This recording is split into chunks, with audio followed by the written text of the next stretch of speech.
Cities built on cliffs, temples in empty deserts, stairways cut deep into stone.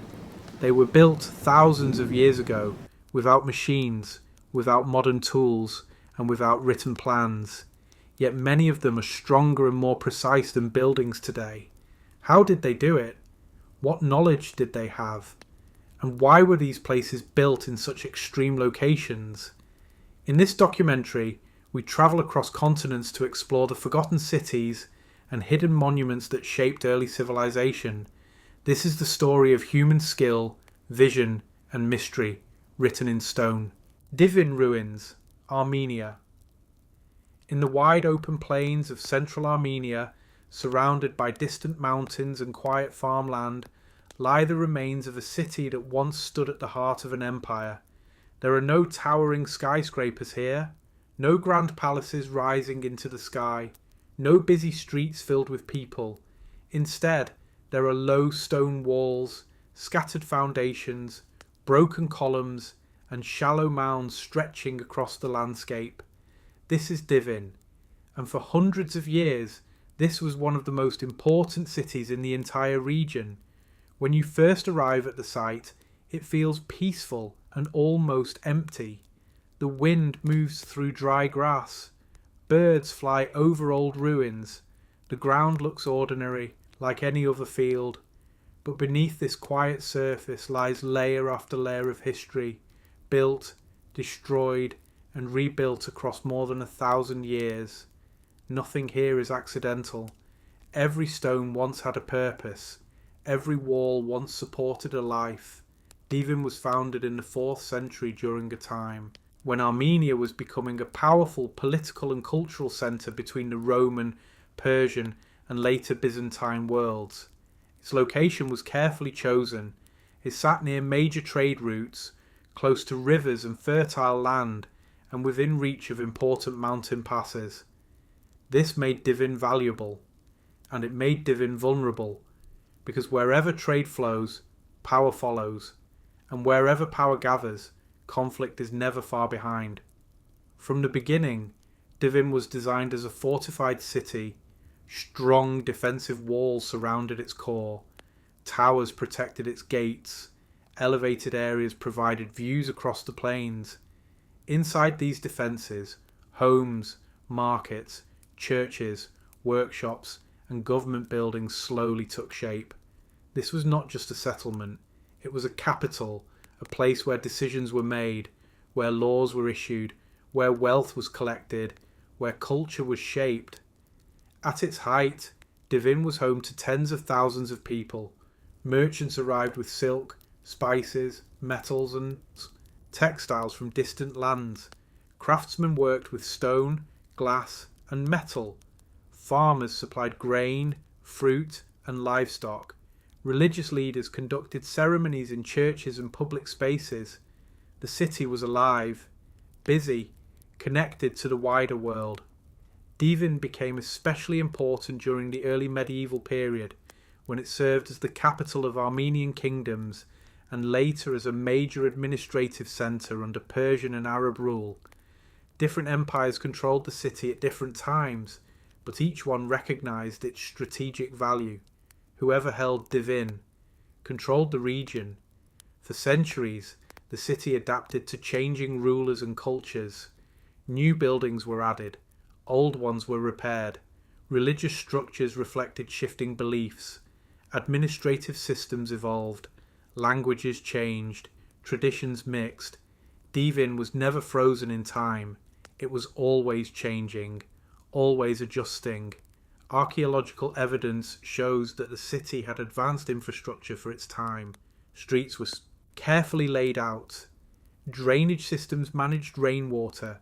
Storage facilities protected food supplies. Public baths and workshops served daily needs. This required planning, coordination, long-term thinking. People here were not just surviving, they were organising, they were building a system. Life inside Divin would have been complex and demanding. Merchants negotiated prices in crowded markets. Officials collected taxes and enforced laws. Craftsmen trained apprentices. Families gathered in courtyards after long days of work. Children played in narrow streets between stone walls. It was a real city, with real routines, real struggles, and real hopes. But Divin's position at the crossroads of empires also made it a frequent target. Over the centuries, it was attacked, occupied, and damaged many times. Wars weakened its defences. Political instability reduced trade. Economic shifts changed regional importance. Then came the earthquakes. Several powerful earthquakes struck the region, destroying large parts of the city. Buildings collapsed. Infrastructure failed. Whole neighbourhoods were buried under rubble. Each time, people tried to rebuild, but each time it became harder. Eventually, trade routes moved elsewhere. Political centres shifted. New cities rose. Divin slowly lost its importance. People left in search of better opportunities. Maintenance stopped. Walls crumbled. Roofs fell, and the city faded. For centuries, Divin lay mostly abandoned, remembered only in old texts and local stories, and it was not until modern archaeological excavations began that its true scale became clear. Layer by layer, researchers uncovered streets, palaces, churches, homes and workshops. Each discovery added another piece to the story. Each layer revealed another generation. Today, Divin stands as one of Armenia's most important historical sites. It represents more than ruins. It represents continuity, resilience, and adaptation across centuries of change. It shows how cities rise, flourish, struggle, and eventually fall. Not suddenly, but slowly, quietly. Standing here now, surrounded by open plains and distant mountains, it's hard to imagine the noise, movement, and energy that once filled this place. But if you look closely, the traces are still there. In the stones, in the foundations, in the layout. Divin does not dominate the skyline. It does not attract massive crowds. It does not try to impress. But its story is deep, because here, generations of people built a city that connected worlds, carried cultures, and shaped history. And even in silence, it still speaks. Timgad ruins, the perfect ancient city. In the high plains of northeastern Algeria, surrounded by distant mountains and open desert landscapes, lies the remains of a city that once represented one of the greatest achievements of Roman urban planning. From the air, the ruins of Timgad reveal something extraordinary. Instead of irregular streets and scattered buildings, the entire city appears laid out in a precise grid, with straight roads, balanced blocks, and perfectly aligned intersections. This is Timgad, and it was built to be perfect. When you first arrive at the site, the sense of order is immediately clear. Wide stone streets stretch in straight lines. Rows of columns mark former walkways. Foundations of homes and public buildings follow exact patterns. Everything seems measured, planned, and controlled. Nothing here happened by accident. Every structure was part of a design.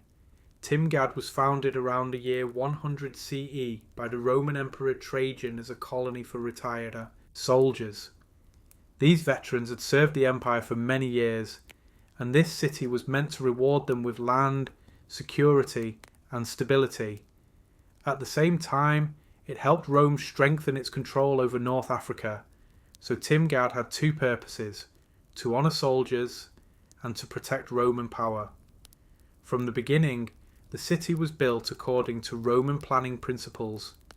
Two main roads formed its backbone. One ran from north to south, the other from east to west. Where they crossed, the centre of the city was created. From this point, smaller streets spread outward, dividing the land into equal blocks. This system made navigation easy. It improved security. It simplified administration. It reflected Roman thinking. Order creates control. At the heart of Timgad stood the Forum, the main public square where citizens gathered for trade, politics, and social life. Around it were government offices, temples, markets, and meeting halls. Nearby stood public baths, libraries, and theatres, offering spaces for relaxation, learning, and entertainment. This was not just a military town, it was a full city, a place designed for living. At its height, Timgad was home to tens of thousands of people. Merchants sold goods from across the Mediterranean. Craftsmen worked with metal, stone, and leather. Teachers instructed students. Officials managed records and taxes. Religious leaders conducted ceremonies. Life here was organised, predictable, structured. Water flowed through underground channels and aqueducts that supplied fountains, baths, and homes. Drainage systems removed waste. Streets were paved with stone to reduce dust and mud. Public lighting and covered walkways made movement easier. This was advanced engineering. Even by modern standards, Timgad shows how deeply the Romans understood infrastructure. As the city expanded, new neighbourhoods were added beyond the original grid. Villas, gardens, and workshops filled the surrounding areas. Over time, Timgad became a major cultural and economic centre in the region. But perfection is fragile. As centuries passed, the Roman Empire began to weaken. Political instability, economic decline, and military pressure reduced central control. North Africa experienced invasions, rebellions, and shifting rulers. Trade slowed, maintenance stopped, resources declined. Timgad began to suffer. Later, earthquakes damaged buildings and infrastructure. Desert winds carried sand into streets and homes. Slowly, the city was buried beneath layers of dust and soil. Unlike many ancient cities, Timgad was not heavily rebuilt by later civilizations. It was abandoned and forgotten. For nearly 1,000 years, it lay hidden beneath the desert, protected by neglect. Rediscovered in the 19th century, Timgad amazed archaeologists with its level of preservation. Streets, houses, baths, and public buildings were still visible. The original city plan could still be traced clearly from above. It was like a Roman city frozen in time. Because of this, Timgad is often called the Pompeii of Africa, not because of volcanic destruction, but because of desert preservation. Today, Timgad is recognised as a UNESCO World Heritage Site and is studied as one of the best examples of Roman urban planning in the world. Researchers use it to understand how Roman cities functioned, how people moved, and how society was organised. Every street tells a story. Every building shows intention. Every block reflects discipline. Walking through Timgad today, you can still follow the same roads that soldiers, merchants, and families once used nearly 2,000 years ago. You can stand in the forum where debates happened. You can sit near the theatre where crowds once gathered. You can trace the outline of homes where ordinary people lived their lives. It feels close, not distant, not abstract, human. Timgad does not rely on massive statues or dramatic ruins to impress visitors. Its power lies in its structure, in its balance, in its logic. It shows what happens when a civilization decides to shape space with precision, when planning becomes philosophy, when architecture becomes ideology. Timgad was Rome's vision of how a city should be: ordered, efficient, stable. For a time it worked, and even in ruins that vision remains visible, waiting to be understood. Choqquequirao ruins, Peru. High in the Andes Mountains of southern Peru, surrounded by deep valleys, steep cliffs, and drifting clouds, lies an ancient city that few people ever reach. There are no nearby highways, no crowded entrances, no easy paths leading to its gates. To arrive here, you must walk for days across narrow mountain trails, cross rivers, and climb thousands of meters above sea level. This is Choqquequirao, and for centuries it remained almost completely hidden from the world. When you first see the ruins, they appear slowly, emerging from mist and forest. Stone terraces stretch along mountain slopes. Walls rise from the ground. Stairways climb toward invisible summits. Buildings rest on ridges that seem too steep for human construction. At first it feels unreal, as if a city was placed in the sky. Choqquequirao was built by the Inca civilization during the 15th century at the height of their power. At that time, the Inca Empire stretched across much of West and South America, connected by an enormous network of roads, bridges, and administrative centres. Choqquequirao was part of this system, serving as both a political and ceremonial centre in a remote mountain region. It was not chosen by chance. This location offered protection, it offered control, and it offered visibility across important routes. From here, Inca leaders could monitor movement through valleys and manage communication between different parts of the empire. The city itself was carefully planned. Stone buildings were arranged around open plazas. Agricultural terraces covered the slopes, allowing crops to grow in extreme conditions. Water channels carried mountain springs through the settlement, supplying homes, fountains, and ritual spaces. Everything had a purpose. Nothing was wasted.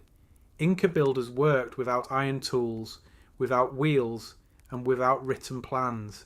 Yet they shaped massive stones so precisely that gaps between blocks are often barely visible.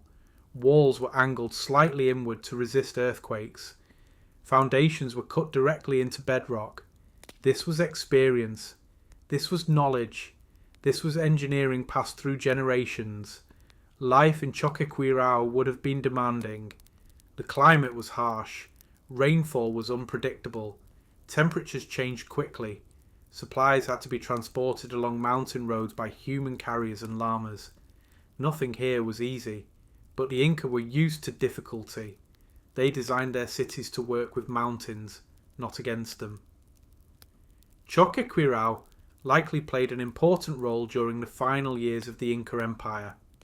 After Spanish forces arrived in the 16th century, many Inca leaders retreated into remote regions. Some historians believe Choqquequirao became part of a resistance network, helping sustain Inca authority after major cities had fallen. In this sense, it may have been more than a city. It may have been a refuge, a stronghold, a final centre of independence. Eventually, however, Spanish control expanded across the Andes. Trade routes changed. Political systems collapsed.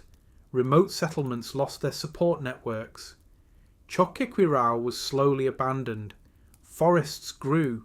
Walls collapsed. Paths disappeared, and the mountain reclaimed the city.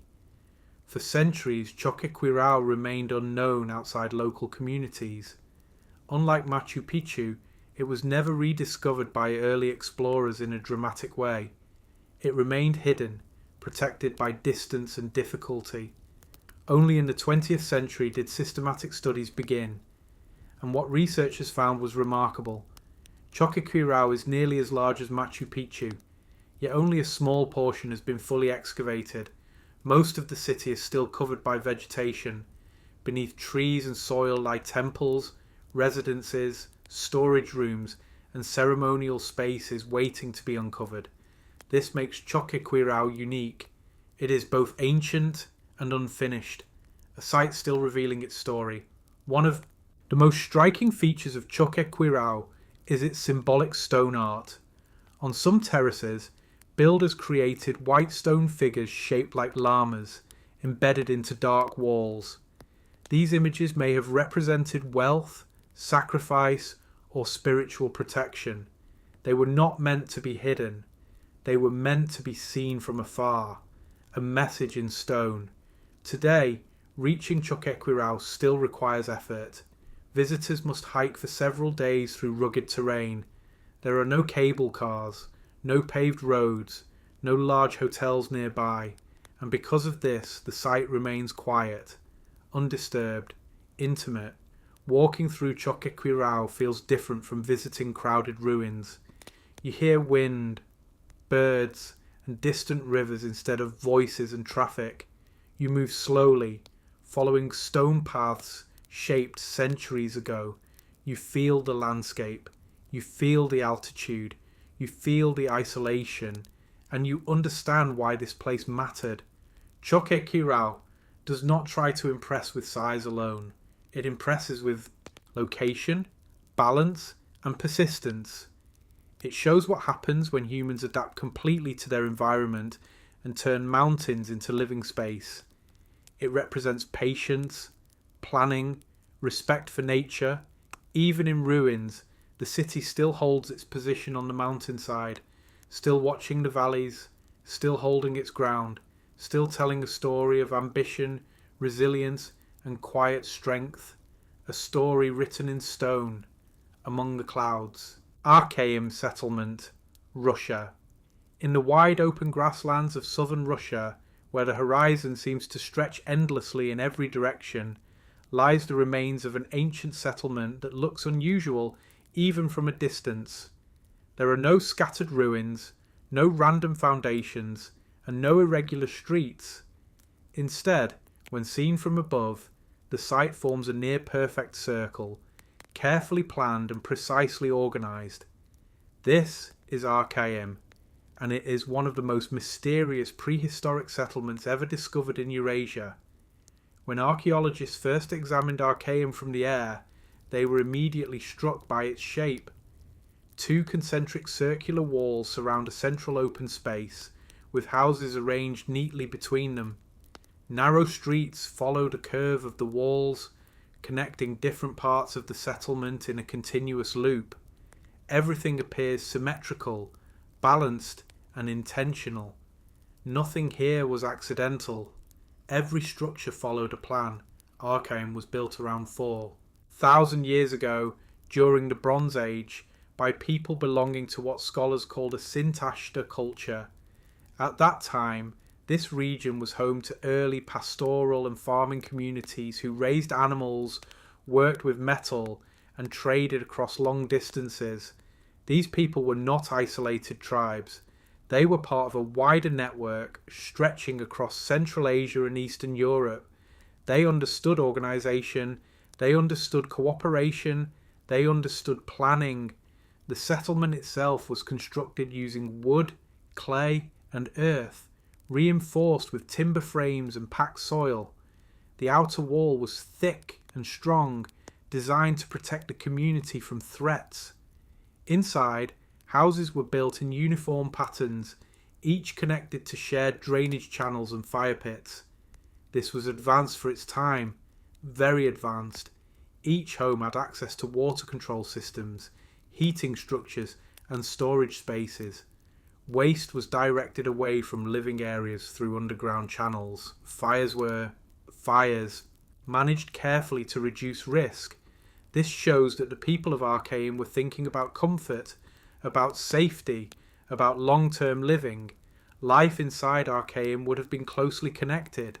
Families lived side by side in similar houses, sharing resources and responsibilities. Work was organised collectively. Some people cared for animals, others produced tools and weapons. Skilled metal workers crafted bronze objects used for farming, trade, and defence. Everyone had a role. Everyone depended on others. This was not individual survival. This was community survival. One of the most fascinating aspects of Archaeum is its possible connection to early Indo-Iranian cultures. Some researchers believe that the people who lived here may have been ancestors of later groups who spread across Central and South Asia, carrying languages, traditions, and technologies with them.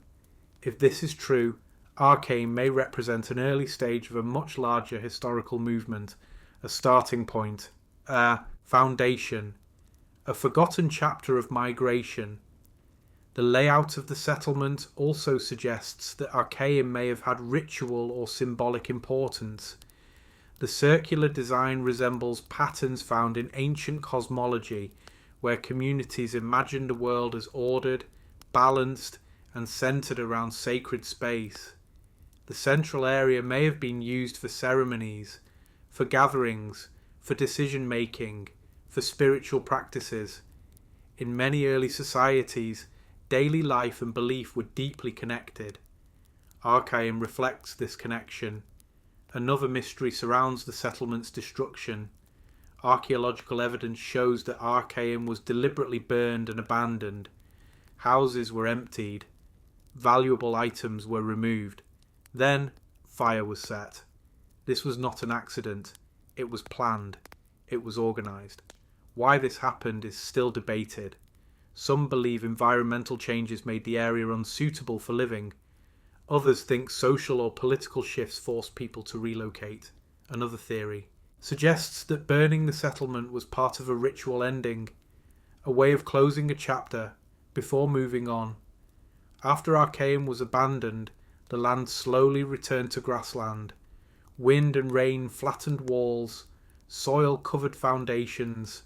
For thousands of years, the site remained hidden, unnoticed by modern society. It was only in the late 20th century that archaeologists rediscovered it during surveys for a planned reservoir project. When its importance became clear, construction was stopped and the area was protected. History was saved, just in time. Today, Archaeum is both an archaeological site and a cultural symbol.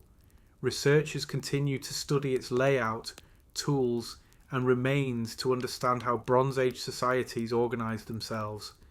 Visitors come to see its unusual design and learn about life on the ancient steppe. Some are drawn by science, others by mystery, some by spirituality. Archaeum attracts many kinds of curiosity. Standing at the site today, surrounded by open grassland and distant hills, it is difficult to imagine the activity that once filled this place.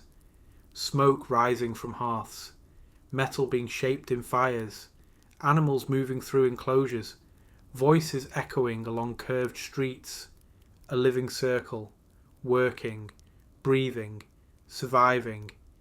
Archaeum does not rise like a fortress, it does not shine like a palace, it does not overwhelm the senses, but its meaning is deep, because here, thousands of years ago, people learned how to organise space, share responsibility, and build a community that reflected both practical needs and symbolic ideas.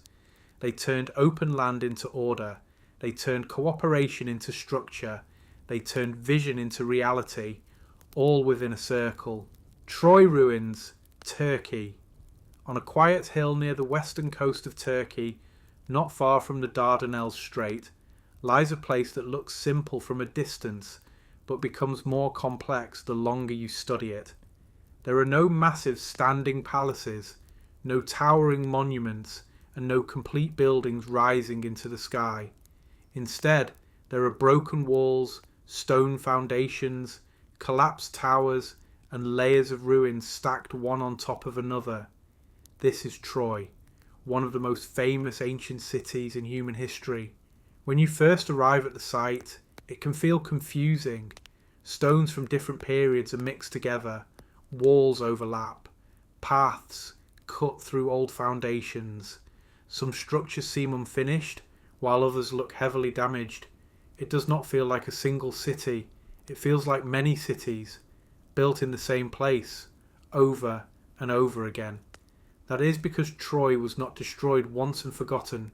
It was destroyed, rebuilt, expanded, repaired, and reshaped many times across thousands of years. Archaeologists have identified at least 9 major layers of occupation, known today as Troy 1 through Troy 9, each representing a different version of the city. Each layer tells a story of growth, of conflict, of survival, of starting again. The earliest settlement at Troy began more than 5,000 years ago during the Bronze Age. At that time, this hill was an ideal location. It stood near important sea routes connecting the Aegean Sea and the Black Sea. Trade ships passed nearby. Merchants moved through the region. Armies crossed these lands. Whoever controlled Troy controlled access, and access meant power.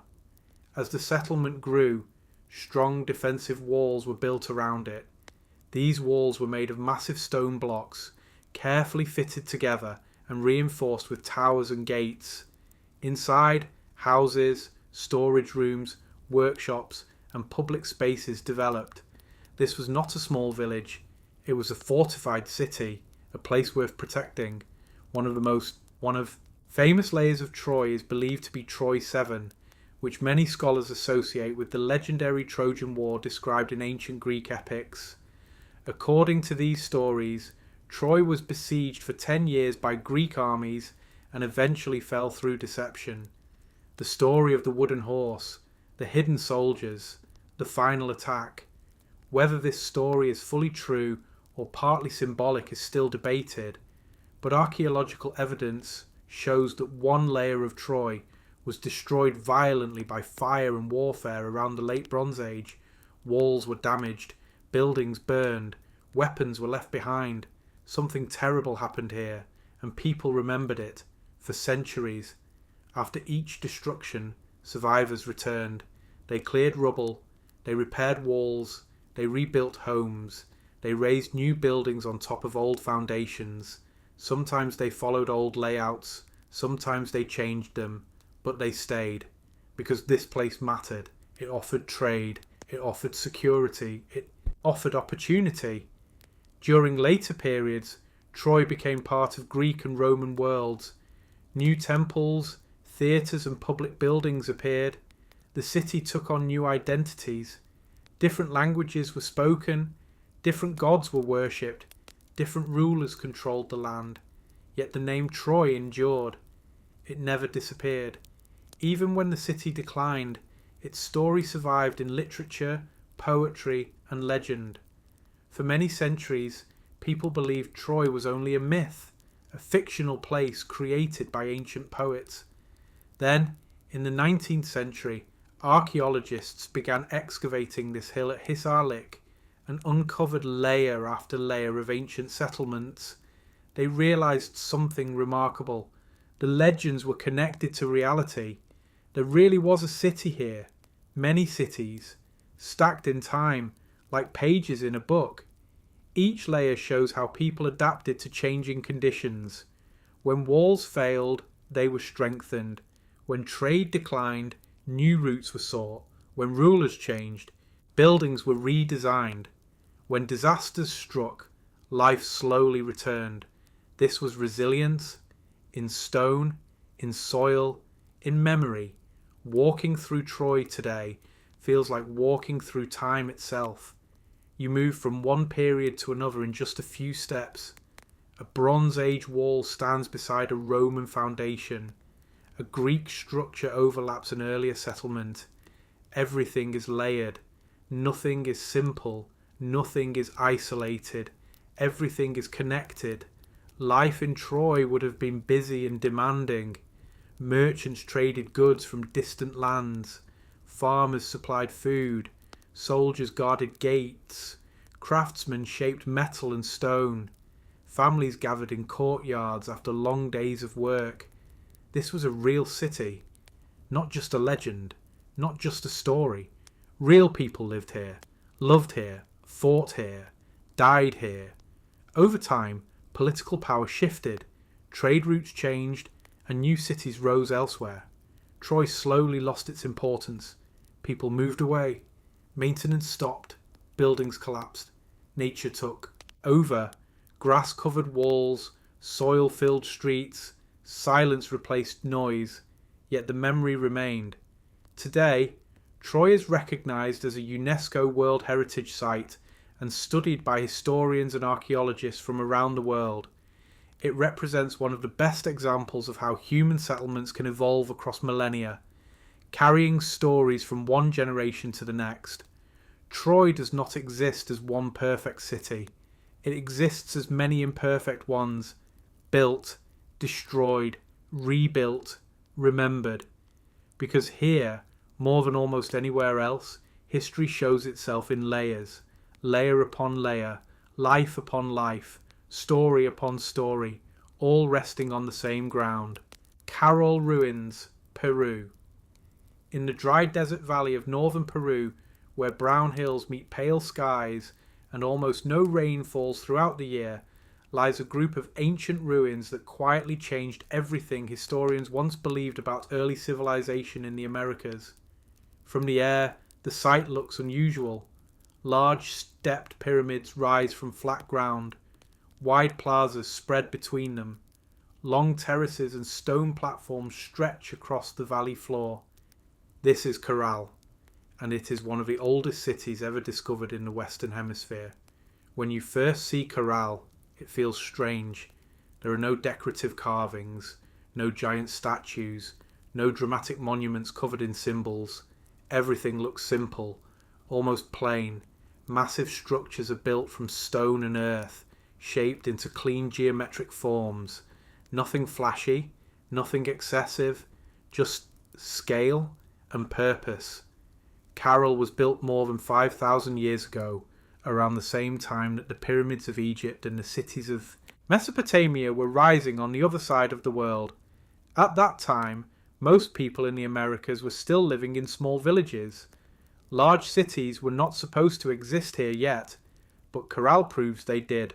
Long before the Inca, long before the Maya, long before known empires. This valley was already organized, already planned, already advanced. The city developed in the Supe Valley, a region supported by river water flowing down from the Andes. Although the surrounding land is dry, this river made agriculture possible. People grew crops such as cotton, squash, and beans, and traded with coastal fishing communities for food from the sea. This created balance: farmers inland, fishermen on the coast, trade connecting both, and Corral stood at the centre. The city itself was carefully designed. Large pyramid-like structures formed its core. These were surrounded by sunken circular plazas, open gathering spaces, and residential zones. Roads and pathways connected different areas in an organised way. Nothing here was random. Everything followed a plan. These pyramids were not tombs like in Egypt. They were platforms for ceremonies, meetings, and public events. People gathered here for rituals, celebrations, and decision-making. Leaders likely used these spaces to guide society and maintain order. Power was not hidden. It was visible. It was central. One of the most remarkable things about Corral is what is missing.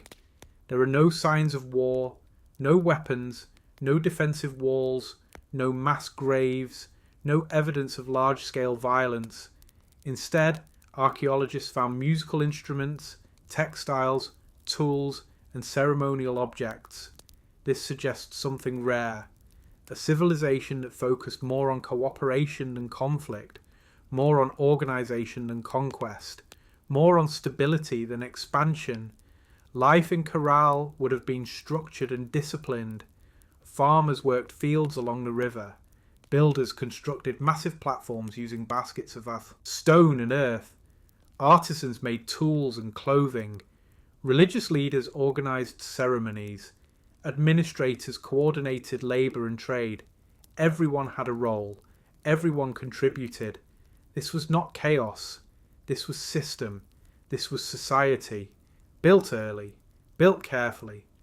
Carroll's builders used an innovative construction technique called shikra bags, which were woven sacks filled with stones and stacked inside walls.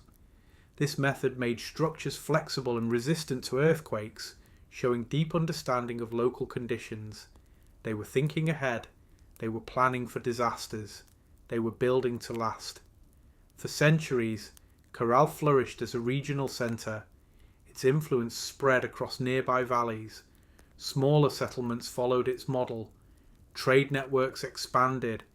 Cultural ideas moved between communities.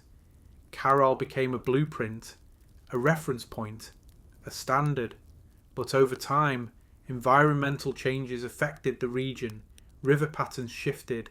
Droughts became more frequent. Agricultural production declined. Trade networks weakened. Slowly, the system failed. People began to leave. Maintenance stopped. Ceremonial spaces fell silent. Sand and dust moved in, and the city was abandoned. For thousands of years, Corral remained hidden beneath desert soil, protected by dryness and isolation. Local farmers passed nearby without knowing that one of the world's oldest cities lay beneath their feet. It was only in the late 20th century that archaeologists began serious excavations and revealed Corral's true age and importance. What they found changed history. It pushed back timelines. It rewrote textbooks. It showed that complex civilization in the Americas began far earlier than anyone had imagined. Today, Corral is recognized as a UNESCO World Heritage Site and studied as one of humanity's earliest experiments in organized urban life. Researchers continue to uncover new structures and learn more about how this society functioned. Each discovery adds another piece, another clue, another chapter. Standing in Corral today, surrounded by desert winds and distant mountains, it is hard to believe that this quiet place was once full of voices, movement, and activity. People gathered in plazas, music echoed from instruments, leaders spoke from platforms, families worked together to survive, a city, alive, connected, purposeful. Carroll does not impress with decoration, it does not overwhelm with height, it does not rely on legends, its power lies in timing, because it shows that humans learned how to organize, cooperate, and build complex societies much earlier than we ever expected. Here, in the middle of a desert valley, civilization arrived, early, quietly, and it stayed. Kerma Ruins, Sudan. In the wide desert plains of northern Sudan, near a slow-moving stretch of the Nile River, lies the remains of a city that once ruled much of ancient Africa. From a distance, the land looks empty and harsh. Sand, stone, and dry wind dominate the landscape. There are no modern buildings, no busy roads, and no signs of large populations. And yet, thousands of years ago, this place was powerful. This was Kerma, one of the earliest and strongest kingdoms ever formed in Africa. When you first arrive at the ruins, they do not feel dramatic. There are no giant statues or shining temples. Instead, you see massive mud brick structures, low walls, scattered foundations, and wide open spaces shaped by time and weather. Everything looks worn down. Everything looks quiet. But beneath that quietness is history, deep history. Kerma developed more than 4,000 years ago, around 2500 BCE, at a time when ancient Egypt was building pyramids along the Nile. For a long time, historians believed that Nubia was only a shadow of Egypt, influenced and controlled by its northern neighbour. Kerma proves that idea wrong. This was not a weak society. This was an independent kingdom, with its own rulers, its own culture, its own power. The city grew along the Nile, which provided water, fertile soil, and transportation routes. Through this river, Kerma controlled trade between Central Africa and northern Egypt. Gold, ivory, cattle, incense, and exotic goods passed through this region, and whoever controlled Kerma controlled that trade. This made the city rich, and it made it important. At the heart of Kerma stand two massive structures known as the Defufas, built entirely from mud bricks. The largest, called the Western Defufa, rises high above the surrounding ruins and remains one of the biggest ancient mud brick buildings in the world. Even today, it is impressive. Imagine it when it was new, covered in plaster, paint, filled with activity. These structures were likely religious and political centres, used for ceremonies, administration, and royal authority. From here, leaders managed the kingdom, organised labour, and controlled trade. Power lived here. Authority was visible. Around these central buildings, archaeologists have uncovered homes, workshops, storage areas, and massive burial grounds. The cemeteries of Kerma are especially important. Some tombs are enormous, surrounded by sacrifices, valuable objects, and offerings. This tells us something important. Kerma had strong rulers who were respected and feared. Their burials were meant to show status, to show strength, to show legacy. Life in Kerma would have been busy and structured. Farmers worked fields near the river. Herdsmen raised cattle on surrounding land. Traders arrived with goods from distant regions. Craftsmen produced pottery, jewellery and tools. Priests conducted rituals. Officials managed records and resources. This was a full society, not a small settlement, not a temporary camp, a kingdom with systems, with hierarchy, with vision. One of the most remarkable things about Kerma is its relationship with Egypt. Sometimes the two civilizations traded peacefully. Sometimes they competed. Sometimes they fought.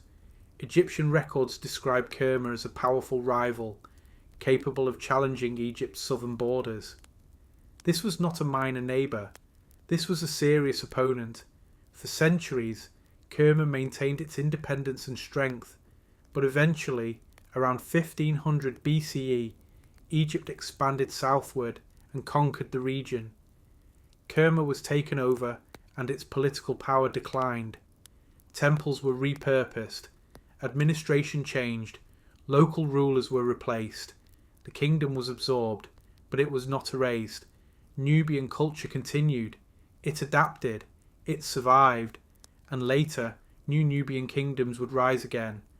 After its fall, Kerma slowly faded. Trade routes shifted. Political centres moved. Buildings collapsed.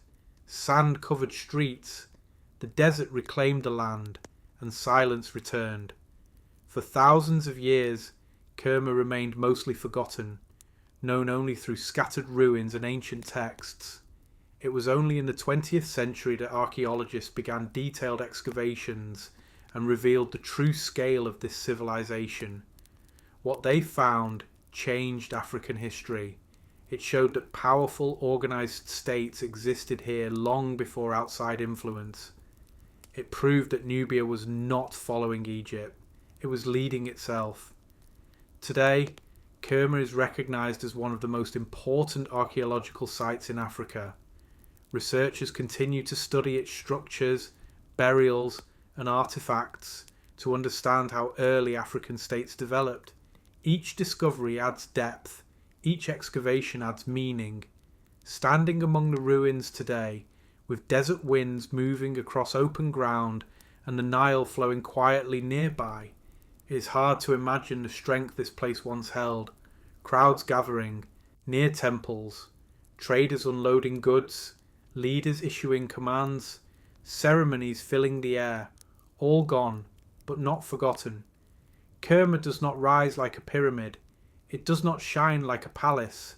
It does not dominate the skyline, but its importance is deep, because here, in the middle of the desert, one of Africa's first great kingdoms learned how to organize power, control trade, and build a lasting civilization, long before many others, and on its own terms.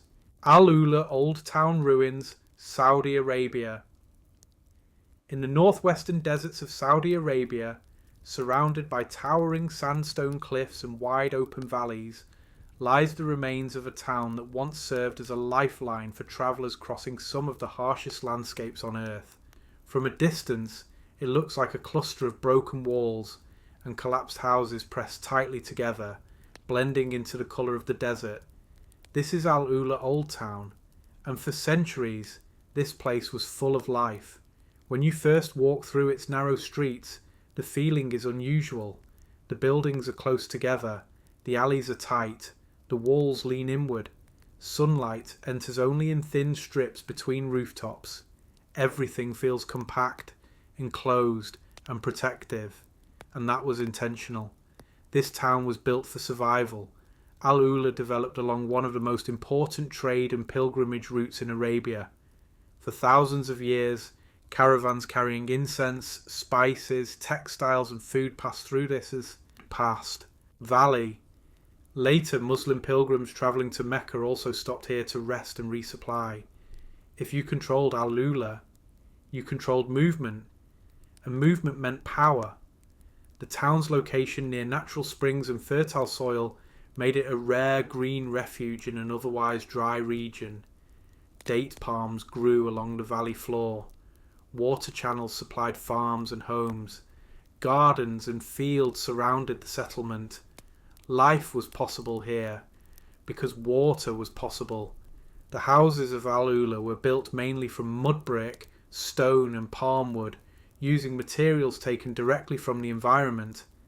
These buildings were stacked tightly together, forming thick outer walls that protected residents from heat, wind and attackers. From the outside, the town looked like a fortress. From the inside, it felt like a maze. More than 900 houses once stood here, connected by a network of narrow passages and covered walkways. Some streets were so tight that two people could barely walk side by side. Upper floors sometimes extended over alleys, creating shade and privacy. Every detail served a purpose: cooling the air, blocking sand, protecting families, preserving security. Life inside Al Ula. Old Town was closely connected. Families lived next to each other for generations. Children played in shared courtyards. Neighbours shared water, food and tools. Elders gathered in shaded spaces to discuss community matters. This was not isolated living. This was collective life. Religion also shaped the town structure. Mosques were placed at central points, allowing residents to gather easily for prayer. Public spaces were used for teaching, trade and ceremonies. The rhythm of daily life followed religious and seasonal patterns. Time here moved slowly, but steadily. Trade remained central to Al Ula's importance. Merchants from Yemen, the Levant, Egypt and Mesopotamia passed through, exchanging goods and ideas. Languages mixed, cultures overlapped, stories travelled along with caravans. Al Ula was not remote, it was connected, deeply connected, for centuries. But over time, the world around Al Ula began to change. New trade routes developed. Modern transportation replaced caravan travel. Roads and vehicles reduced the need for desert stopovers. Economic activity shifted to growing cities. Slowly, Al Ula lost its role. Families began moving out. New houses were built elsewhere. Old homes were abandoned. By the late 20th century, most residents had left the old town, settling in modern neighbourhoods nearby. Without regular maintenance, mud brick walls weakened, roofs collapsed, wind and rain damaged structures. The town fell silent, for the first time in centuries. For many years, Al Ula Old Town remained largely forgotten, visited mainly by locals and a few travellers. Then, archaeological and heritage projects began to recognise its value as one of the best preserved traditional towns in Arabia. Restoration work started, research expanded, history returned. Today, Al Ula is part of a major cultural preservation effort aiming to protect its ancient landscapes, tombs and settlements. The old town stands at the centre of this revival, reminding visitors how people once lived in harmony with desert conditions. Standing among these ruins now, you can still imagine daily life. Doors opening at sunrise, merchants unloading goods, children running through shaded alleys, calls to prayer echoing between walls, families gathering at dusk, a town, alive, connected, resilient. Al Ula. Old Town does not impress with size. It does not overwhelm with monuments. It does not rely on legends. Its strength lies in design, in adaptation, in community.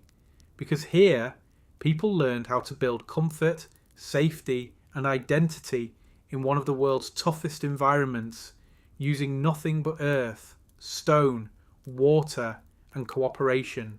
Monte de Codi, Sardinia. In the quiet countryside of northern Sardinia, far from crowded beaches and tourist cities, stands a stone structure that looks completely out of place in Europe. It does not resemble a castle, it does not look like a temple, it does not fit the style of Roman ruins or medieval villages. Instead, it rises from open fields like something taken from another continent and placed here by mistake. This is Monte de Codi, and it is one of the strangest prehistoric monuments in Europe. When you first see it, the shape immediately feels familiar and unfamiliar at the same time. A large stone platform rises in steps with a long ramp leading to the top. From the side, it looks like a small pyramid. From above, it looks like a ceremonial stage. From the front, it feels like an altar built for something important, something serious, something sacred, but no one knows exactly why it was built. And that is where the mystery begins. Monte de Codi was first constructed more than 5,000 years ago during the Neolithic period, when people in Europe were still learning how to farm, build permanent villages, and organize complex societies. At that time, there were no kingdoms, no written records, and no large empires in this region. Life was simple, but it was changing. People were settling, they were cooperating, they were building communities, and they were beginning to think in symbolic ways that went beyond survival.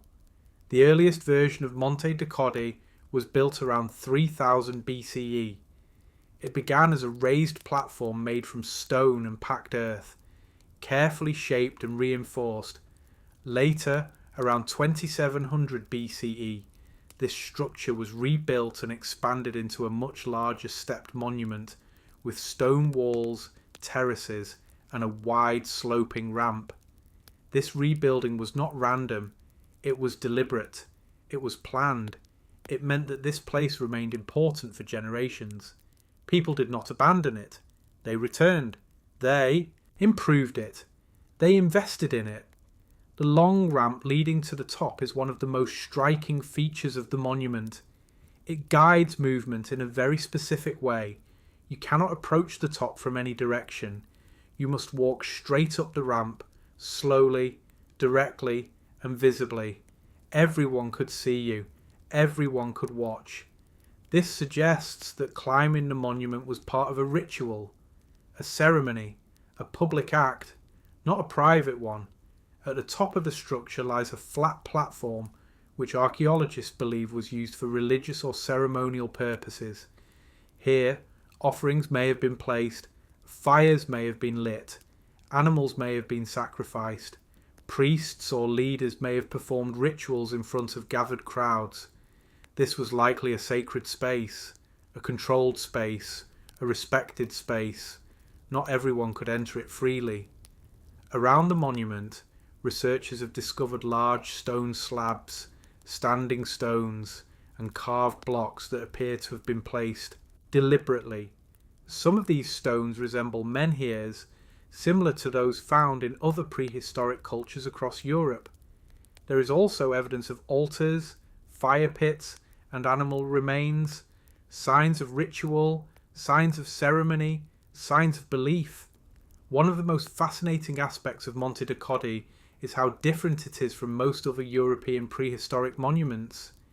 In Europe, ancient structures are usually circles, tombs, or standing stones, Stonehenge, dolmens, burial mounds. But Monte de Codi looks more like the stepped platforms found in ancient Mesopotamia, like ziggurats, structures built in Iraq and Iran, thousands of kilometers away. This raises an important question. Was there contact between Sardinia and the Near East? Or did different cultures independently develop similar ideas? Some scholars believe that early Mediterranean sailors may have carried architectural ideas, religious concepts, and construction techniques across long distances. Sardinia was not isolated. It was part of ancient sea routes connecting Europe, Africa, and Asia. People travelled, ideas travelled, beliefs travelled. Monte de Codi may be evidence of this early cultural exchange. Others argue that the monument developed locally as part of a natural evolution in religious thinking. As societies became more organised, they began building elevated spaces to connect earth and sky, humans and gods, everyday life and spiritual meaning. Higher meant closer. Closer meant powerful. Power meant sacred. In this view, Monte de Codi represents a universal human instinct to build upward, to reach beyond, to mark important places. Life around the monument would have been centred on farming, herding, and seasonal cycles. People grew crops, raised animals, and followed patterns of rainfall and sunlight. Their survival depended on nature, and nature was unpredictable, so they created rituals to ask for rain, to give thanks, to seek protection, to explain. Uncertainty. Monte de Codi may have been the heart of these practices. Archaeological evidence suggests that the site was used for centuries, possibly more than 1,000 years. Different generations added to it, repaired it, and modified it. This shows long-term cultural continuity. People remembered this place. They respected it. They protected it, even as societies changed. At some point, however, Monte de Codi was abandoned. The reasons are unclear. Climate changes may have affected agriculture. Trade patterns may have shifted. New belief systems may have replaced old ones. Slowly, rituals stopped. Maintenance ended. The monument fell into ruin. Soil covered stones. Grass grew on platforms, and memory faded. For thousands of years, Monte de Codi lay forgotten in open countryside. Local farmers passed nearby, unaware of its ancient importance. It was only in the 20th century that archaeologists began systematic excavations and revealed its true age and significance. What they found surprised everyone. Europe had its own pyramid, hidden in plain sight. Today, Monte de Codi is recognised as one of the most unique prehistoric monuments on the continent, yet it remains relatively unknown compared to famous sites like Stonehenge or the pyramids of Egypt. Few visitors, little noise, mostly silence, and open sky. Standing on the ramp today, looking across Sardinian fields and distant hills, it is easy to imagine how this place once functioned, people gathering below, smoke rising from fires, leaders speaking, drums beating, offerings placed carefully on stone, a shared moment, a shared belief, a shared experience. Monte de Codi does not impress with size alone. It does not overwhelm with decoration. It does not rely on written legends. Its power comes from intention, from design, from memory. Because here, thousands of years ago, people decided to shape stone not just for shelter, but for meaning. They built a bridge between earth and sky, between daily life and belief, between the human world and something beyond it. And even now, after 5,000 years, that intention is still visible, still present, still waiting. Kerkouane ruins, Tunisia. On the northeastern coast of Tunisia, where the blue waters of the Mediterranean Sea meet rocky cliffs and quiet beaches, lies the remains of a city that feels both ancient and strangely well preserved. There are no towering castles here, no massive temples, and no dramatic monuments rising into the sky. Instead, there are low stone walls, neatly arranged streets, open courtyards, and the foundations of hundreds of houses spread across a narrow strip of land beside the sea. This is Kerkouane, and it is one of the most important windows into the forgotten world of the ancient Phoenicians and Carthaginians. When you first walk through the ruins, what stands out immediately is how organised everything feels. The streets follow clear patterns, houses are arranged in regular blocks, doorways face inward, courtyards appear again and again. Even after more than 2,000 years, the structure of daily life is still visible in stone. Nothing here feels random. Nothing feels improvised. This city was planned, and it was planned carefully. Kerkouane was founded around the 6th century BCE by the Phoenicians, a seafaring people who came from the eastern Mediterranean and built trading networks that stretched from the Middle East to Spain. Over time, their most powerful colony, Carthage, grew into a major empire, and Kerkouane became part of this Punic world, connected by ships, trade routes, and shared culture. This was not an isolated town, it was part of a maritime system, a network built on movement, exchange, and navigation. The location of Kirk Owain was chosen for practical reasons. It sat close to safe anchorages, rich fishing waters, and important coastal routes. Ships could stop here to rest, trade, and resupply before continuing their journeys across the Mediterranean. Merchants brought metals, textiles, ceramics, wine, oil, and luxury goods. Fishermen supplied food, artisans produced tools and household items. The sea was life, the sea was connection, the sea was power. Inside the city, archaeologists have uncovered one of the best preserved examples of Punic urban planning in existence. Unlike many ancient cities that were rebuilt again and again by later civilizations, Kirk Owain was abandoned and never fully reoccupied. Because of this, its original layout remained largely untouched. This makes it rare, almost unique. Here, we see a Punic city as it truly was, not covered by Roman buildings, not altered by medieval walls, not reshaped by modern construction, just preserved in time. Most houses in Kirk Owain followed a similar design.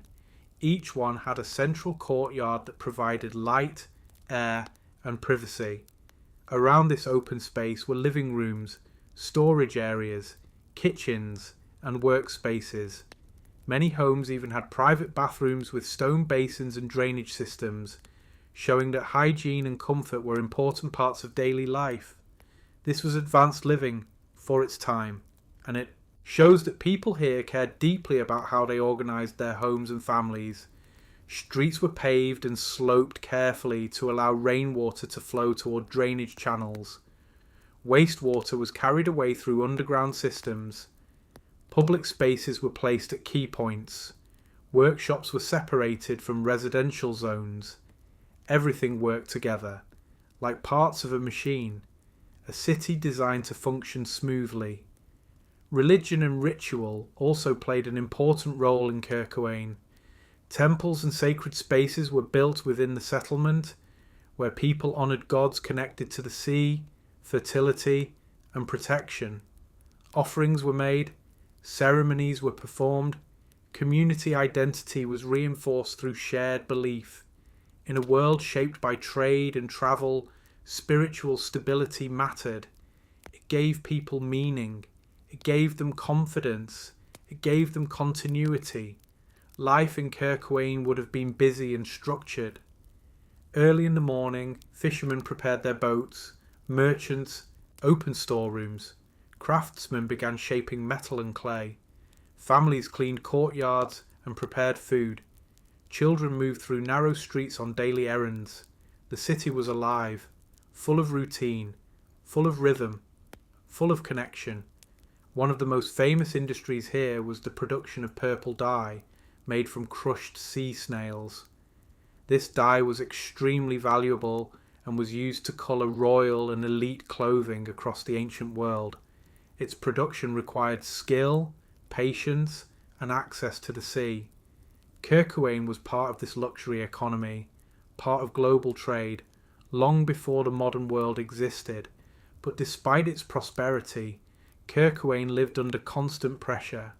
As Carthage and Rome competed for control of the Mediterranean, coastal cities became strategic targets. Wars disrupted trade, fleets destroyed ports, armies moved across regions, and eventually conflict reached here. During the Third Punic War in the 2nd century BCE, Rome destroyed Carthage and many of its allied cities. Kirk Owain was abandoned around this time, possibly evacuated or damaged during the fighting. People left, homes were emptied, workshops closed, and life stopped. Unlike many other cities, Kirk Owain was never rebuilt by the Romans. They chose to develop other coastal centres instead. As a result, this site remained frozen in its final Punic phase, slowly covered by sand, soil, and vegetation. Time protected it, neglect preserved it, For centuries, Kirk lay forgotten, visited only by local farmers and fishermen. It was only in the 20th century that archaeologists began systematic excavations and realised how extraordinary the site was. What they uncovered changed understanding of Punic civilization. It showed that Carthaginian cities were not chaotic ports. They were organised, planned, sophisticated. Today, Kirk is recognised as a UNESCO World Heritage Site and is studied by scholars from around the world. It provides rare insight into how Phoenician and Carthaginian people lived, worked and structured their society. Every street tells a story. Every courtyard holds memory. Every wall carries history. Standing in Kirk today, with waves breaking nearby and sea wind moving through ruined houses, it is easy to imagine the past returning for a moment. Ships arriving at shore, merchants calling out prices, families gathering for meals, smoke rising from kitchens, voices echoing between stone walls. A coastal city, connected to the world, built for life, built for movement, built for exchange. Kirk does not impress with massive monuments. It does not overwhelm with size. It does not rely on legends. Its strength lies in clarity, in organisation, in preservation. Because here, more than almost anywhere else, we can see how an ancient maritime civilization designed everyday life around trade, travel and community. Carragea sarcophagi, Peru.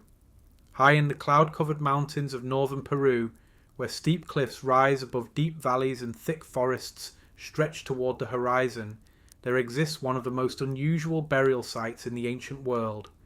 Reaching this place is not easy. The paths are narrow, the terrain is difficult, and the weather often changes without warning. Even today, visiting this location requires effort, patience, and determination. Hidden on the face of a vertical cliff are tall, human-shaped tombs made of stone, clay, and plaster, standing silently hundreds of meters above the valley floor. This is the site known as Carragea, and for centuries these figures have watched over the landscape without moving, without speaking, and without revealing their full meaning. When you first see the sarcophagi of Carragea, the experience is striking and difficult to forget. From a distance, they look like giant statues placed high on the cliff, carefully arranged in a row. Each one has a head, a body, and painted facial features. Some appear to be wearing headdresses. Others seem to stare outward across the valley. They do not look like graves. They look like guardians. And that is exactly how they were meant to feel. These sarcophagi were created by the Chachapoyas people, a powerful and independent culture that lived in this region long before the arrival of the Inca Empire. Often called the people of the clouds, the Chachapoyas built their settlements in high mountain areas, surrounded by mist, forests, and steep terrain. Their environment shaped everything about their lives, from architecture and agriculture to warfare and religion. They were skilled builders, they were organised, and they were deeply spiritual. For the Chachapoyas, death was not the end of existence. It was a transition into another state of being. Ancestors continued to influence the living world. They offered protection, guidance, and sometimes punishment. Because of this belief, caring for the dead was one of the most important responsibilities in their society. Carragea reflects this belief clearly. These tombs were not hidden underground. They were placed high above the living, so they could watch, so they could protect, so they could remain present. Each sarcophagus at Carragea is approximately 2 meters tall and was constructed using a mixture of clay, stones, wooden supports and plaster. After being shaped, the surface was painted, usually in white, red and black colours. Facial features were added carefully, giving each figure a distinct appearance. Inside each structure, the body of an important individual was placed in a seated position, wrapped in layers of textiles and accompanied by offerings such as pottery, tools and food. These were not ordinary people. They were leaders, warriors, priests, or respected elders whose memory needed to be preserved. Burial here was an honour, a recognition of status, a declaration of importance. One of the greatest mysteries surrounding Karagia is how these tombs were built and installed in such dangerous locations. The cliffs are steep and difficult to access. There are no natural platforms large enough for easy construction. Even today, modern climbers must use ropes and safety equipment to reach the site. This raises important questions. How did ancient builders transport materials here? How did they place the bodies safely? How did they work at such heights without modern tools? Most researchers believe that temporary wooden scaffolding and rope systems were used, combined with exceptional skill and teamwork. Construction would have required careful planning and coordination, with no room for error. One mistake could mean death, yet they succeeded, again and again. This tells us something important about Chachapoyas society. These people were capable of large-scale organisation, technical problem solving and long-term planning. They were not isolated mountain villagers. They were builders, engineers and ritual specialists who understood their environment deeply. Karagia also reflects how the Chachapoyas viewed the landscape itself. Mountains, cliffs, rivers and clouds were not just physical features. They were sacred elements connected to spiritual forces. High places were closer to the sky and therefore closer to divine power. By placing their dead on cliffs, they were elevating them spiritually, bringing them closer to the heavens, giving them a higher status even after death. This practice was not unique to Karagia. Similar cliff tombs and mausoleums have been found in other parts of Chachapoyas territory, showing that this was part of a wider funerary tradition. However, Karagia remains one of the best preserved and most dramatic examples.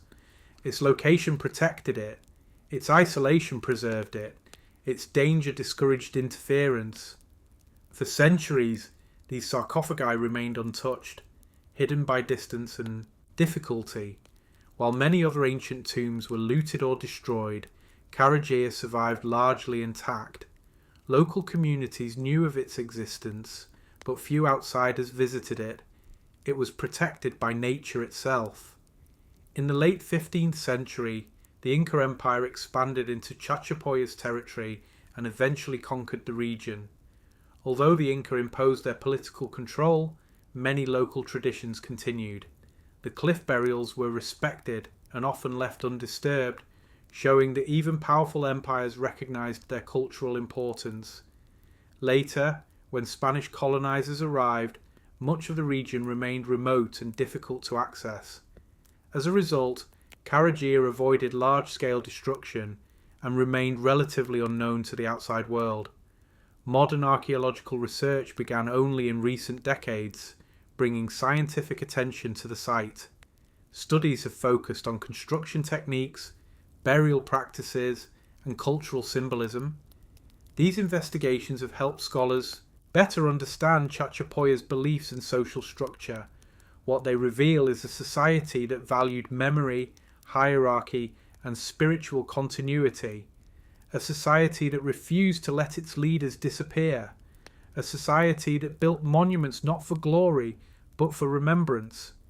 Life for the Chachapoyas was not easy. The mountain climate was harsh. Rainfall was heavy. Agriculture required terrace systems and careful water management. Travel between settlements was difficult. Conflict with neighbouring groups was common. In such conditions, social unity was essential.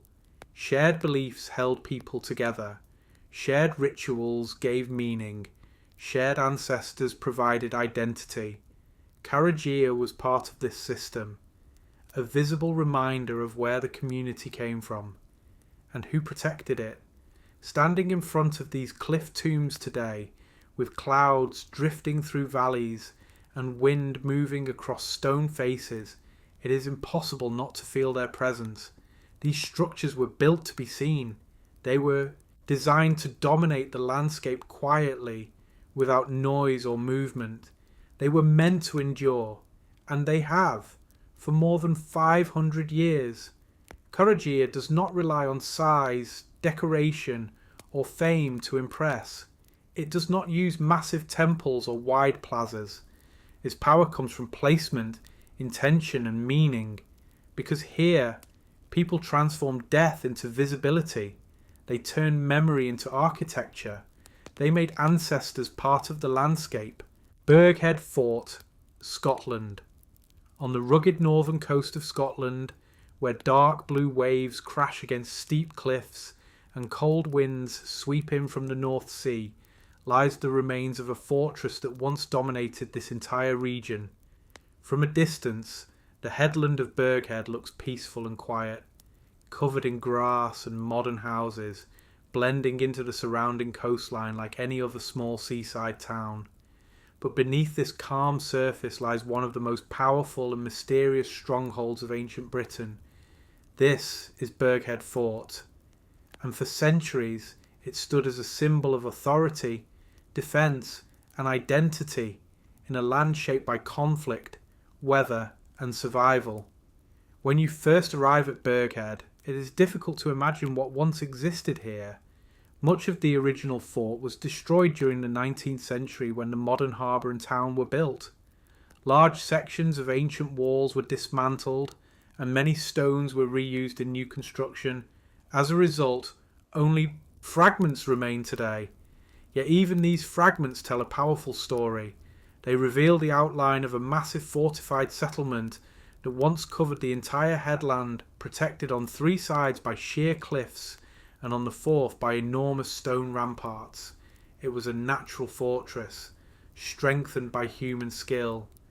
Burghead Fort was built and occupied mainly by the Picts, an ancient people who lived in northern and eastern Scotland during the early medieval period, roughly between the 3rd and 9th centuries. The Picts left few written records of their own, and most of what we know about them comes from archaeology and later historical accounts written by outsiders. This makes every site like Burghead extremely valuable, because here the stones speak when words do not. At its height, Burghead Fort was one of the largest and most important Pictish strongholds ever constructed. Archaeological evidence suggests that it covered more than 8 hectares and was protected by multiple lines of defence. Thick stone walls, timber structures, and earthworks created a barrier that would have been extremely difficult for enemies to breach. This was not a simple village. It was a major political and military centre, a place where leaders lived, where decisions were made, where power was concentrated. Inside the fort, people built houses, workshops, storage buildings, and communal spaces. Excavations have revealed traces of metalworking, woodworking, and food production, showing that Burghead was not only a defensive site, but also a functioning town. Life here was busy and organised. People worked, they traded, they prepared for war, they planned for winter, they survived together. One of the most remarkable discoveries at Burghead is a series of carved stone slabs depicting bulls, known today as the Burghead Bulls. These carvings are among the finest examples of Pictish art ever found, and suggest that cattle played a central role in the economy, religion, and symbolism of this society. To the Picts, bulls represented wealth, strength, fertility, and authority. They were more than animals. They were symbols of power. By placing these carvings within the fort, leaders were making a statement about status and legitimacy, linking their rule to prosperity and divine favour. Religion and ritual also played an important role in life at Burghead. Archaeological finds suggest that certain areas of the fort were used for ceremonies and symbolic activities. Offerings, special structures, and decorated stones point to a belief system that connected nature, ancestors, and leadership. For the Picts, Politics and spirituality were closely linked. Ruling meant protecting both land and belief. Another extraordinary feature of Berghead is an underground well, cut deep into the rock beneath the fort. This well provided a reliable supply of fresh water even during sieges, and shows advanced understanding of engineering and survival planning. In times of attack, this well could mean the difference between defeat and endurance. It was insurance against hunger, against thirst, against collapse. Berghead's coastal location made it strategically important. From here, inhabitants could monitor sea routes, control trade along the Moray Firth, and detect approaching enemies. Ships from Scandinavia, Ireland, and mainland Europe passed through these waters, bringing both opportunity and danger. Trade brought wealth, but it also brought raiders, especially during the Viking Age, when Norse warriors began attacking coastal settlements across Britain. Evidence suggests that Berghead may have been damaged or destroyed during one of these raids in the 9th century. Fire marks, collapsed walls, abandoned structures, all point to a violent end. After this destruction, the fort was never fully rebuilt. Political power shifted, new centres emerged, Christianity spread through the region, changing social and religious systems. Old strongholds lost their purpose. Slowly, Berghead faded, stone by stone, memory by memory. Over the centuries, local communities reused parts of the site for housing, fishing infrastructure, and harbour construction. By the time archaeologists began serious studies, much had already been lost, but enough remained, enough to understand, enough to remember. Modern research has revealed that Berghead was not an isolated fortress, but part of a wider network of Pictish strongholds stretching across northern Scotland. Together, these sites formed a system of defence, communication, and governance that allowed the Picts to resist powerful neighbours for centuries. They were not weak, they were organised, they were strategic, they were resilient. Standing on the headland today, with cold sea air moving across your face and waves breaking against the rocks below, it is easy to imagine what this place once was. Warriors watching the horizon, smoke rising from hearths, craftsmen shaping metal, leaders meeting in timber halls, messengers arriving from distant territories, a fortress, a community, a capital of power. Berghead Fort does not impress with towering ruins or massive standing walls. Much of it has disappeared, much of it is hidden, much of it survives only in fragments, but its importance remains, because here, on this narrow strip of land between sea and sky, people learned how to organise defence, authority, culture, and belief in one of the harshest environments in Europe. They turned cliffs into walls, they turned stone into strength, they turned community into survival, and even now, after more than 1,000 years, their presence can still be felt in the landscape, in the wind, in the waves, in the ground beneath your feet. Chimney Rock Pueblo Ruins, USA. High in the mountains of southwestern Colorado, where forested hills rise into sharp ridges and wide valleys stretch toward distant horizons, lies a quiet archaeological site that once played a powerful role in the spiritual and political life of an ancient society. From below, the landscape looks peaceful and almost untouched, shaped mainly by wind, snow, and time. But as you climb higher, following narrow roads and mountain trails, the remains of stone buildings begin to appear along a long rocky ridge. This is Chimney Rock, and more than 1,000 years ago, this place was one of the most important ceremonial centres in the American Southwest. When you first arrive at Chimney Rock, the most striking feature is not the ruins themselves, but the two tall stone pillars that rise dramatically from the ridge. These natural rock formations, known as the Twin Spires, dominate the skyline and can be seen from miles away. They look almost artificial, as if they were placed deliberately to mark this location. For the people who lived here, they were not just rocks, They were symbols. They were guides. They were part of a sacred landscape. The ruins at Chimney Rock were built by the ancestral Pueblo people, ancestors of today's Pueblo communities in the southwestern United States. These people developed complex societies based on farming, trade, astronomy, and religious tradition. Between about 900 and 1150 CE, Chimney Rock became one of their most important high-altitude centres, carefully positioned to connect the earth, the sky, and human life. Unlike many Pueblo settlements built in valleys or near rivers, Chimney Rock was placed high on a ridge, more than 2,000 metres above sea level. This was not a convenient location for farming or daily survival. Winters were cold, winds were strong, travel was difficult, growing crops nearby was challenging. So this raises an important question. Why build here at all? The answer appears to lie in astronomy, ceremony, and authority. Archaeological research has shown that Chimney Rock was designed with precise astronomical alignments. From certain buildings on the ridge, the rising of the moon during major lunar standstills can be observed directly between the twin spires. These rare events occur only once every 18.6 years and were extremely important in Pueblo spiritual tradition. This means that Chimney Rock was not placed randomly. It was positioned carefully, with knowledge, with planning, with intention. The builders understood the movement of the sky. They understood time. They understood cycles. And they built their city around them. At the heart of the site stands what archaeologists call the Great House, a large multi-room stone structure that once rose several stories high.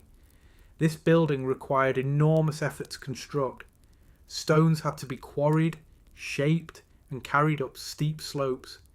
Timber had to be transported from distant forests. Walls had to be aligned with both landscape and sky. This was not ordinary housing. This was ceremonial architecture. It was meant to impress. It was meant to symbolize authority. It was meant to serve religious and political purposes. Around the Great House are smaller buildings, kivas, storage rooms, and living spaces, showing that Chimney Rock supported a permanent or semi-permanent population. Priests, leaders, caretakers, and workers likely lived here for extended periods, maintaining the site and preparing for major ceremonies. Life at Chimney Rock would have been structured around ritual schedules, seasonal changes, and astronomical events. People would gather here from surrounding communities during important times of the year. Ceremonies would be performed. Offerings would be made. Leaders would communicate with spiritual forces believed to control rain, harvests, and social harmony. This was not just a town, it was a sacred centre, a place of connection between humans and the cosmos. Trade also played an important role in Chimney Rock's importance. Archaeologists have found pottery, shells, and materials that originated hundreds of kilometres away, showing that this site was part of a wide regional network linking Colorado, New Mexico, Arizona, and Mexico. Goods moved, ideas moved, beliefs moved. Chimney Rock stood at the centre of this system. Its religious status gave it influence far beyond its physical size. One of the most remarkable things about Chimney Rock is the level of planning involved in its construction. Buildings were not added randomly. They followed patterns. They respected sight lines. They aligned with celestial events. They fit into a larger symbolic design. This suggests that highly trained specialists were involved in its creation. Astronomers, priests, architects, leaders, people who understood both science and belief and knew how to combine them. For generations, Chimney Rock remained active and respected. But during the mid-11th century, conditions across the southwest began to change. Prolonged droughts reduced crop yields. Water sources became unreliable. Social tensions increased. Trade networks weakened. Life became harder. Stability became fragile. Gradually, people began to leave high-altitude ceremonial centres and move toward more sustainable regions. Chimney Rock was slowly abandoned, along with many other major Pueblo sites. Buildings were left behind, ceremonies ended, paths fell silent, nature returned, forests grew, snow and rain weakened walls, wind reshaped ridges. Over centuries, the site faded into the landscape. For a long time, Chimney Rock was known mainly to local communities and travellers. It was only in the 20th century that systematic archaeological studies revealed how important it had once been. Researchers documented alignments, mapped structures, and connected the site to wider Pueblo traditions. What they discovered changed understanding of ancient American astronomy. It showed that advanced sky knowledge existed here, long before telescopes, long before modern science, based on observation, memory, and tradition. Today, Chimney Rock is protected as a national monument and cultural heritage site. Preservation efforts focus on balancing public access with protection, ensuring that visitors can learn from the ruins without damaging them. Standing on the ridge today, with mountains stretching in every direction and clouds moving slowly across the sky, it is easy to understand why this place was chosen. The view feels endless, the sky feels close, the land feels alive. Here, people once watched the moon rise between stone pillars. They measured time with shadows and stars. They built meaning into mountains. They shaped belief into architecture. Chimney Rock does not impress with massive walls or giant statues. Its power comes from alignment, placement, and purpose. It represents a civilization that understood that survival alone was not enough, and that human life also needed ceremony, rhythm, and connection to something larger. Because here, on a narrow ridge between earth and sky, people learned how to turn observation into spirituality, knowledge into authority, and landscape into sacred space. And even now, long after voices have faded, that intention is still written in stone and horizon. Chand Bauri Stepwell, India. In the dry plains of Rajasthan, where summer heat can feel endless and rainfall is rare and unpredictable, lies a structure that looks more like a work of abstract art than a piece of ancient engineering. From above, it appears as a vast inverted pyramid, carved into the earth, made up of thousands of perfectly aligned steps descending toward a hidden pool of water. This is Chand Bauri, and it is one of the deepest and most remarkable stepwells ever built in India. When you first look at Chand Bauri from ground level, the scale is difficult to understand. The edges seem to stretch endlessly downward. The steps repeat again and again in precise patterns. Light and shadow move across the stone walls throughout the day, constantly changing the appearance of the structure. It feels less like a well, and more like a stone labyrinth, a place shaped by patience, mathematics, and necessity. Chand Bauri was constructed more than 1,000 years ago, between the 8th and 9th centuries, during a time when water management was one of the most important challenges in northwestern India. Rajasthan has always been a harsh environment, with long dry seasons, intense heat, and unreliable monsoon rains. Rivers are limited, and groundwater often lies deep beneath the surface. For ancient communities living here, water meant survival. Without it, nothing was possible. No farming, no settlement, no stability. So people learned to dig, deep and carefully. Instead of building wells with narrow shafts, Indian engineers developed stepwells, known as bauris or biolis, which allowed people to walk down toward water as levels rose and fell throughout the year. These structures provided access, storage, cooling, and social space all in one design. Chand Bauri represents one of the most advanced examples of this system. The stepwell is more than 13 stories deep and contains over 3,000 steps arranged in a precise, geometric pattern on 3 sides. The 4th side is occupied by a series of pavilions, galleries, and chambers that once served religious, social, and administrative purposes. Nothing here was accidental. Every angle was planned. Every measurement mattered. Every stone had a place. The builders of Chand Baori understood that water levels would change constantly depending on season and rainfall. During monsoons, the well would fill nearly to the top. During droughts, the water would sink far below the surface. The step design ensured that people could always reach it, no matter how low it dropped. This was adaptive engineering, designed for uncertainty, designed for endurance, designed for generations. The geometric precision of the steps is one of the most striking aspects of the structure. Each row mirrors the next. Each angle follows a repeating pattern. From above, the design creates a powerful visual effect that feels almost modern despite being more than 1,000 years old. This required advanced planning, skilled surveying, careful stone cutting, and disciplined labour. Hundreds, possibly thousands, of workers would have been involved in carving, shaping, transporting, and assembling the stone blocks that form the well. This was a major public project, supported by rulers and maintained by the community. It was an investment in life, not in luxury, not in display, but in survival. Chand Baori was built near a temple complex dedicated to the goddess Harshat Mata, showing that water management and religion were closely connected in this society. Water was not only practical, it was sacred. It was associated with purity, fertility, and divine blessing.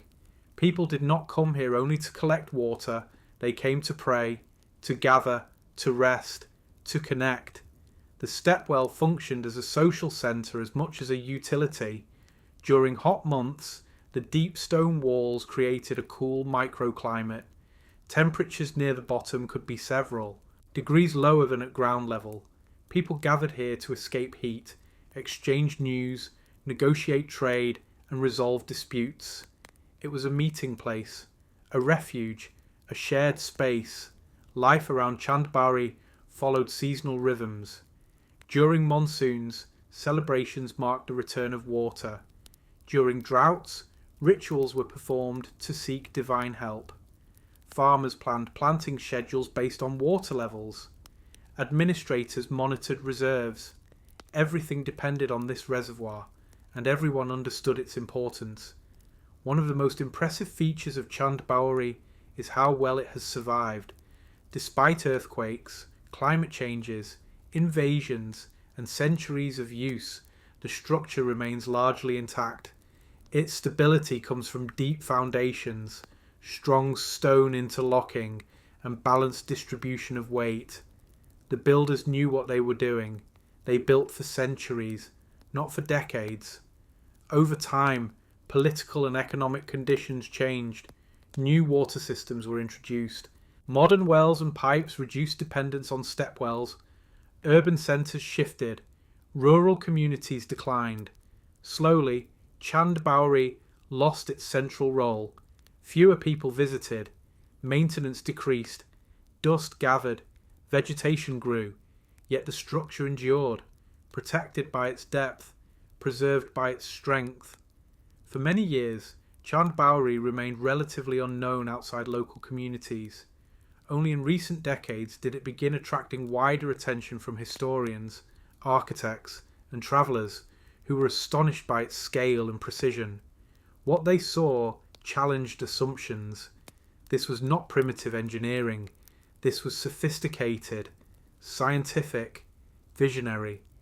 Today, Chand Baori is recognised as one of India's most important architectural and hydraulic monuments. It stands as evidence that ancient societies could solve complex environmental problems through creativity, cooperation, and long-term thinking. Standing at the edge of the stepwell today, looking down into its vast geometric depths, creates a powerful feeling. The repetition of steps draws the eye downward. The silence feels heavy. The cool air rises from below. It feels timeless, as if past and present overlap. Here, people once descended daily with clay pots. They measured seasons by water lines. They trusted stone with their future. Chand Bowery does not rely on decoration or ornament to impress. Its power comes from logic, discipline, and necessity. It shows what happens when human intelligence is focused on one essential need and pursued without compromise. Because here, in the middle of a desert landscape, people turn mathematics into survival, geometry into security, and stone into life. They built downward, so civilization could rise. And even today, after more than 1,000 years, that wisdom remains visible in every step. Choga Zanbil, Iran. In the wide plains of southwestern Iran, where dry winds move across open fields and distant mountains fade into the horizon, stands a massive ancient structure that seems to rise directly out of the earth itself. From the air, it appears as a stepped mountain made of brick and stone, carefully shaped by human hands more than 3,000 years ago. This is Choga Zanbil, and it is one of the best preserved ziggurats in the entire ancient world. When you first approach the site, the scale of it becomes slowly clear. The land around it is mostly flat and empty, which makes the structure feel even larger and more powerful. Layer upon layer of terraces rise upward, forming a towering platform that once reached toward the sky. Even in its ruined state, it dominates the landscape. It does not feel like a simple building. It feels like a statement, a declaration of belief, power, and identity. Choga Zanbil was built around 1250 BCE by King Untashnapirisha, ruler of the ancient Elamite civilization. At that time, Elam was one of the most important powers in the region, rivaling Mesopotamian kingdoms such as Babylon and Assyria. Its people had their own language, culture, religious system, and political traditions. They were not followers, they were leaders, and Choga Zanbil was meant to show that. The city was originally called Dur Untash, meaning City of Untash, and it was created as a sacred religious centre rather than a normal residential capital. Unlike most ancient cities that grew slowly over time, Dur Untash was planned almost entirely in advance. It was designed, organised, engineered, with one purpose in mind: to honour the gods. At the heart of the city stood the ziggurat, a massive stepped temple dedicated mainly to the gods in Shushinak and Napirisha, central figures in Elamite religion. The structure originally had 5 levels and may have reached more than 50 metres in height, making it one of the tallest buildings of its time. For people living 3,000 years ago, this would have felt overwhelming. A mountain made by humans, a bridge between earth and sky, a place where divine power was believed to descend. The ziggurat was built using millions of mud bricks and fired bricks, many of which were stamped with inscriptions in Elamite and Akkadian. These inscriptions recorded the name of the king, the purpose of the building, and prayers to the gods. This was not just construction, it was communication, a message to future generations, a way of saying, we were here, we believed, we built. Surrounding the central ziggurat were 3 massive concentric walls that enclosed temples, palaces, storage areas, and administrative buildings. These walls created separate sacred zones, each with increasing religious importance as one moved closer to the centre. This layout was intentional. It controlled movement, it shaped experience, it guided worship. As visitors approached the heart of the city, they passed through layers of space that prepared them mentally and spiritually for contact with the divine. Inside the complex, archaeologists have found temples dedicated to multiple gods, showing that Choga Zanbil was a multi-deity centre where different aspects of Elamite belief were honoured. Offerings of food, animals, incense, and precious objects were brought here regularly. Priests performed rituals, singers recited hymns, officials recorded ceremonies, The city was alive with spiritual activity. Water management was another remarkable feature of Chogha-Zanbil. Engineers built an advanced canal system that brought fresh water from the nearby Des River over 40 kilometers away. This water was filtered and stored before being distributed throughout the city. This required deep planning, careful measurement, constant maintenance. It shows that religion and engineering worked together. Faith needed infrastructure, and infrastructure supported faith. Life in Dur-Untash would have been centered on ritual schedules, seasonal festivals, and royal ceremonies. Although the city was not heavily populated, priests, administrators, craftsmen, guards, and workers lived and worked here year-round. It was not empty. It was specialized. A city built for purpose. A place where belief shaped daily life. One of the most impressive aspects of Chogha-Zanbil is how advanced its construction techniques were. Bricks were laid in precise patterns. Drainage systems protected foundations. Stairways and ramps allowed controlled access to upper levels. Structural balance was carefully maintained. These builders understood physics. They understood materials. They understood time. They were building something meant to last. For centuries, Chogha-Zanbil remained an important religious centre, but political changes eventually weakened the Elamite kingdom. Around the 7th century BCE, Assyrian armies invaded the region and destroyed many Elamite cities. Dur-Untash was damaged, its temples were looted, its ceremonies stopped, and its central role ended. After this destruction, the city was never fully rebuilt. Trade routes shifted, power moved elsewhere, new cultures rose, old traditions faded. Slowly Chogha-Zanbil was abandoned. Wind carried sand, rain eroded bricks, vegetation grew in cracks, and silence returned. For more than 2,000 years, the ziggurat stood quietly in the landscape, visited mainly by shepherds and travellers who did not fully understand its history. It was only in the 20th century that systematic archaeological excavations revealed its true importance. What researchers uncovered amazed the world. Here was a complete religious city, preserved in isolation, untouched by later empires, a rare window into ancient belief. Today, Chogha-Zanbil is recognized as a UNESCO World Heritage Site and is considered one of the greatest surviving monuments of the ancient Near East. Scholars continue to study its inscriptions, layout, and engineering systems to better understand Elamite civilization. Each brick adds meaning, each wall adds context, each ruin adds memory. Standing near the ziggurat today, with wide skies above and empty plains stretching outward, it is easy to imagine how powerful this place once felt. Processions moving through gates, priests climbing stairways, smoke rising from altars, drums echoing across courtyards. A sacred city, focused, purposeful, alive with belief. Chogha-Zanbil does not impress through decoration or luxury. It impresses through intention, discipline, and vision. It shows what happens when an entire society commits its energy to something larger than itself. Because here, people turned faith into architecture. They turned devotion into engineering. They turned belief into stone.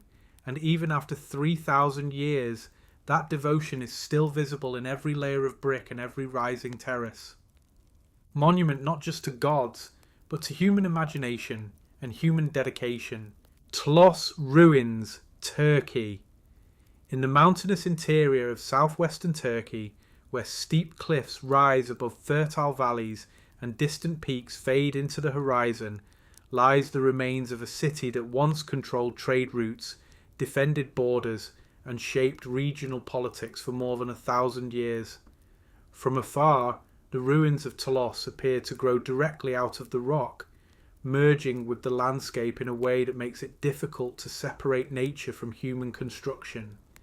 This is Tlos, and for centuries it was one of the most powerful cities in ancient Lycia. When you first approach the site, the sense of height is immediately overwhelming.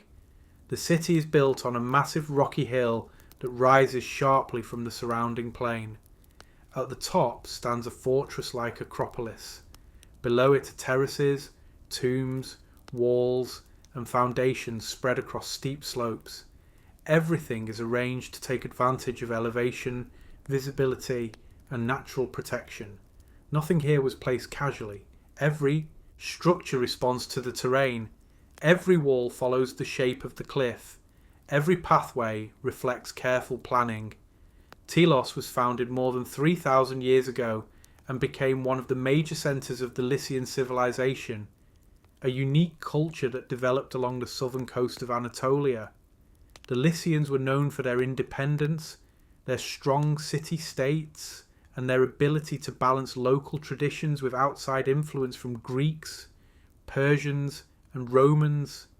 They were adaptable, they were strategic, they were resilient, and Telos was one of their strongest strongholds. Because of its location, Telos controlled important routes connecting coastal ports with inland regions. Merchants, soldiers, and travellers passed through this area for centuries. Whoever controlled Telos had access to trade, taxation, and military movement. This made the city valuable, and it made it contested. Over time, many powers wanted it. At the heart of Telos rises the Acropolis, a fortified citadel built on sheer rock. From here, defenders could see for kilometres in every direction. Approaching armies could be detected long before they reached the walls. Natural cliffs protected most sides, while thick stone fortifications strengthened vulnerable points. This was natural defence, improved by engineering, refined by experience. Inside and below the Acropolis, the city expanded across multiple terraces. Residential areas, public buildings, temples, theatres, and marketplaces were built into the slopes. Roads followed the contours of the hills, allowing movement without weakening stability. Living here required skill, adaptation, constant maintenance. One of the most striking features of Telos is its rock-cut tombs carved directly into vertical cliff faces. These tombs resemble wooden houses, complete with doors, beams, and facades carved in stone. They were created to honour important individuals and reflect Lycian beliefs about the afterlife. For the Lycians, death was not separation, it was transition. Ancestors continued to matter. By placing tombs high on cliffs, close to the sky, families believed they were elevating the spirits of their dead and keeping them connected to both heaven and earth. These tombs required extraordinary craftsmanship. Builders had to work while suspended on rock faces, carving deep into stone with simple tools. Every mistake was dangerous. Every cut had to be precise. This was not decorative work, it was sacred work. As Telos grew, it became a major political centre within the Lycian League, one of the earliest known democratic federations in the ancient world.